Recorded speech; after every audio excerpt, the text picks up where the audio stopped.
Right, everybody, welcome back to part 2 of our retro board game series here with Ghost Castle. Time to see if it's still as scary today as it was back in the 80s. So let's crack it open. Yes, it's 1985 and you woke up on Christmas morning to unwrap your prezzies to find Ghost Castle, the game. Maybe you're a little bit disappointed because you're expecting a Nintendo Game Boy or a home entertainment system, as video games were more popular at the time than board games. So I'm amazed that these things even survived the 80s, but this one did, and it's in a horror house of horrors, as they call this one. A 3D board game where you actually build it up in the middle and you play to win without the spooky ghost coming to destroy you. Sounds scary, doesn't it? Well, I don't know. We're about to find out, so let's crack this open and see how it all goes together. Yes, Ghost Castle. As you can see, it's got some very interesting artwork on the front of the game. It has players 2 to 4 players and years 6 to 12 on the age group by Milton Bradley. So yes, it was made in 1985. Now as you take the lid off, you've got the instructions and how to play it on the back here, which is very clever for the day, as it might have saved on extra paper. Yeah, printing for instructions, so it's all there. So I'm going to keep that here so we can see what we're doing. First thing we see is the actual board. And there we go. As you see, it's not a fold-out board like most of them. It's not as big as that. It's very tiny. So it has a one-trick board like that. So let's pop that down like that. And we're going to take out our tray.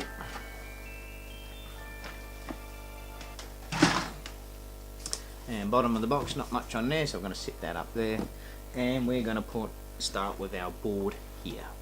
So let's get building, shall we?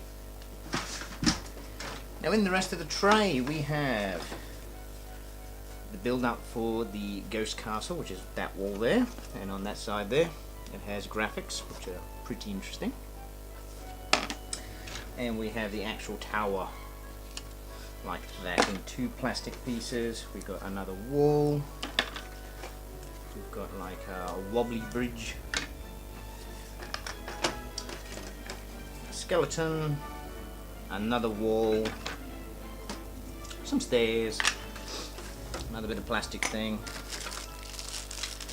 and all your playing pieces in the bag, along with a big sword. I wouldn't say sword, like a big meat cleaver thing, and your spinny thing to play the game. So there's no dice in this one at all. It also comes with a Milton Bradley games list of the day, what you could buy. Anyway, enough of that. Let's get building, shall we?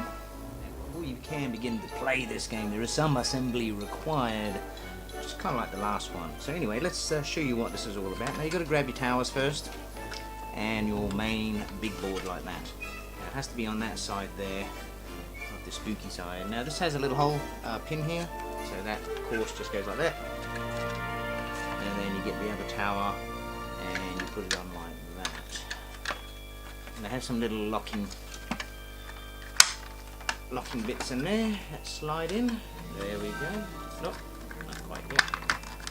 There we go. And there we go. That's the first bit of the tower. As you can see what it looks like.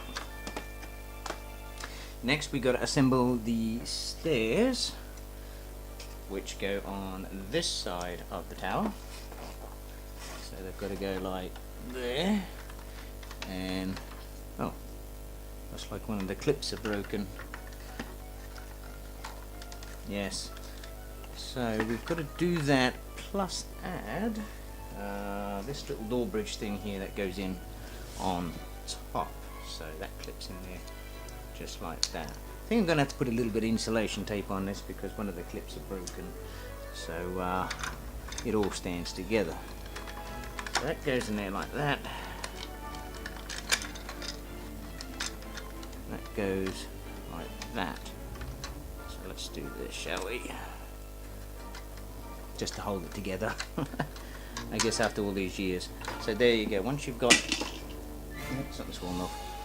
Once you've got those stairs up there, you've got this little flippy platform here, and that opens up the coffin lid on the top there. Moving right along. Now, of course, you've got to put this in the right direction here, so you've got to turn it this way, as the instruction says, so the backing boards line up with the colour codes on the bottom. So now with that, we've got these little securing pins here. You slide on and it holds in together.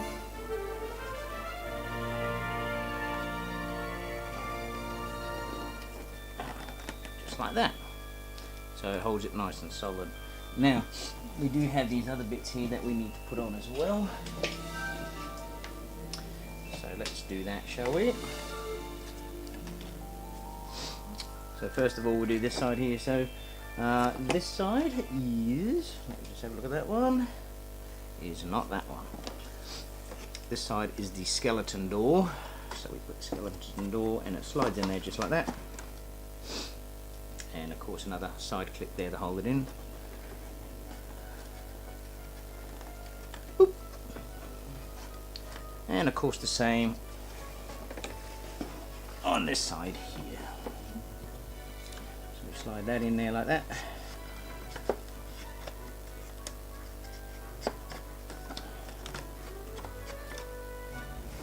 Goes in there.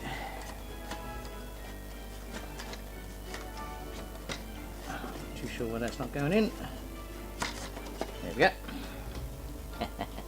Even fiddly after all these years. And we've got another side clip thing here to hold that in place so nothing moves about. There we go. So that is our basic makeup of the Ghost Castle, as you see here on these sides here. And we got the stairwell side here. Right, there's a few more things we've got to add, so let's do that. So for instance, on this door here, we've got to add our skeleton. Now it comes with this little basket thing here which looks a bit weird, but it does explain itself later in the game.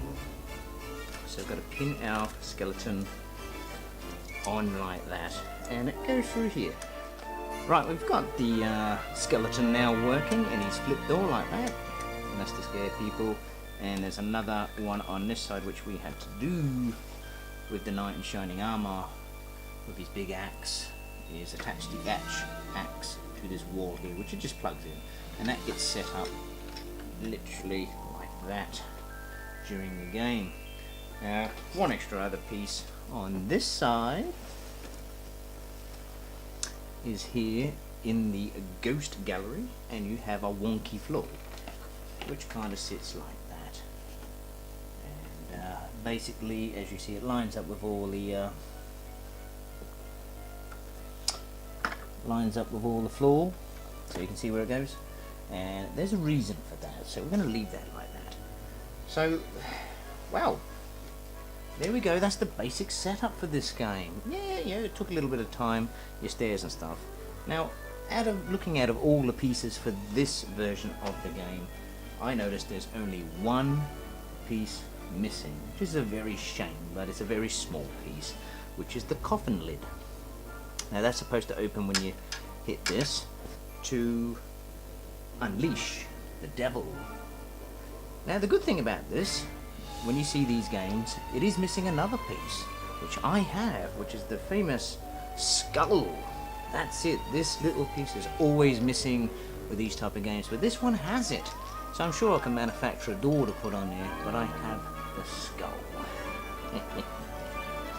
So there you go. So what else we got there? So we've got the skull, and actually it did come out with a dice, so maybe you do use a dice, I don't know. Like I said, you got your spinner, so who spins the most? Now it also has its original playing pieces, its cardboard pieces. So we've got all 4 of these. There we go, 1, 2, 3, and 4. Now it also comes with these 4 scary masks. So when you scare someone or get scared, you put a scary mask on and you have a scary face. So we've got 4 of those to go through. But yeah, that's your basic setup for this game. So now let's get into what it's all about and how to play it. Right, now you've set everything up and you're ready to play, so let's see where things go before you start to play. First of all, the skull has to sit right up on top of the castle here, ready to spook you. If you do have that coffin door, is supposed to be open. So the big axe has to be reset to standing position, as well as the floor, and you're good to go. Your players start here outside the spooky forest on the blue footprint. Now you do need the dice, because you use this, and this is your action. So basically, you roll the dice. Say you got 4, there we go. And once you've landed there, you spin the spinner, so, and you do its action.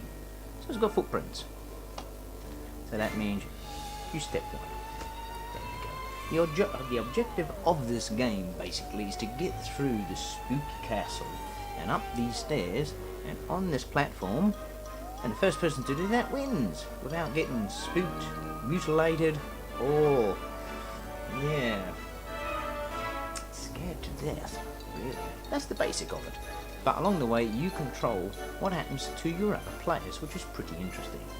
So basically, if this person here is on this like red footstep here, the red footsteps are bad all in each room. Say this person here spun the skull on there. See, we've got the skull on there. Now the idea of the skull is inside this tower there are many different paths the skull can go, so every time it's different and you cannot predict where it's gonna go. So if you're unlucky to be where this guy here is, and the skull comes out and scares you, then yeah, you gotta go back to the beginning and start all over again. So let's see how this works. So take the skull and you're supposed to drop it in here, and as you see, he got you. Yes, the guard with his big axe chopped your head off as the ghost came down the path and bring him to life. As you see there. So yeah, and that's what happens. So let's reset that one. Now for instance, in this room, if you happen to be on this wonky floorboards and someone rings up the skull on the spinner, he may end up scaring you in there. So let's have a look. No, he chose a different room that time. Let's try that one again, shall we? No, he definitely likes the skull room. So let's do the floorboards. Where did that one go? That one didn't quite work. Try that one more time. He did both that time. So it really depends if you're lucky enough that the skull is going to come in either one of these rooms. And that's the big good thing about this game. It's so unpredictable. And you don't know if it's going to get you or not. Just like that one. So as you see in the in that spooky room, it has wobbly floorboards, and the ghost got you. So moving on, so let's check out another room here. Spin him around. Now there's not much that happens in this room here, but this room here it does. So there's two things that can happen in this room once the game gets very intense. So if you're playing pieces around that red footprint there, and the skull is released, a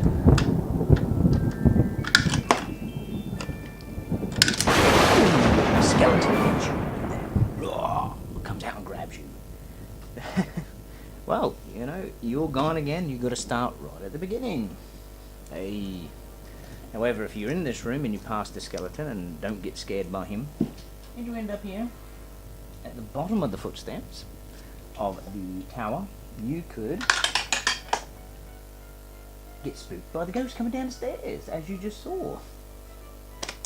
So, as you see, it can be a very fun game to play with some friends, because you can control their destiny on if they get scared or not.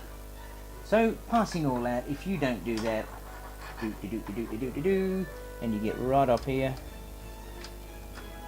and then once you get there, for instance, just say your other players, you know, are close by, stuff like that. Once you're there, you get to roll the final skull to see who doesn't make it. He's lucky that time. So if you do it again, boom, the skeleton grabs him. But that's that. That's the whole objective of the game. Get through the castle, get to the top, and scare all your friends along the way. And every time they do that, they have to start all over again. Yes, there we go. A quick look at our Ghost Castle game, and how exciting was that? As board games continue to be fun and entertaining in today's world of technology. I'm sure some people still play these things, but anyway, there we go from 1985, Milton Bradley. Now just grab your friends around and have a bit of a laugh at this one. However, if you're collecting this one, and on the lookout, there are some still out there, but you know, just keep an eye out for all the small pieces that are there. You want it 100% complete. If you're collecting it, this one's almost there, 99% complete without that missing coffin door, but we can't win them all. It is getting old. But anyway, I hope you enjoy this one, and on the next one we're going to be looking at the Mad Magazine game, I believe from 1979. So yeah, see you then.